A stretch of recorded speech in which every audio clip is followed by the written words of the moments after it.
ভিয়েতনামের হ্যানয় সিটিতে second time যে হোটেলে আমরা উঠেছিলাম সেই হোটেলের নাম ছিল থাংলং স্পাহানা হোটেল অ্যান্ড আমি শেয়ার করছি আজকে সেই হোটেলের রুম ডিটেলস।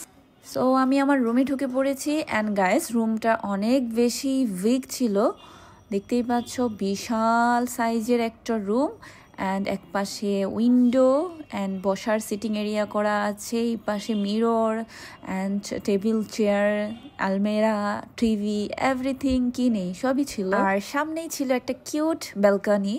এখানে ব্যালকনি থেকে আমাদের সিটি ভিউটা দেখতে অনেক বেশি সুন্দর লেগেছে। নিজের মতো করে টাইম স্পেন্ড করা যাবে ব্যালকনিতে বসে, দ্যাটস দ্য প্লাস থিং। দেন আমি এই কিউট মিররে এসে একটু নিজের আউটফিটটা চেক করছিলাম, কজ এখনই আমার রেডি হতে হবে, শপিংয়ে যাব।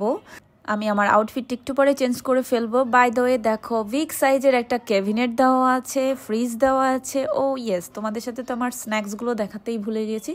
এখানে কিছু স্ন্যাক্স আইটেম দেওয়া ছিল। নাও দেখাবো তোমাদের ওয়াশরুমটা দেখো অনেক বেশি বিগ সাইজের একটা washroom and neat and clean, খুবই সুন্দর।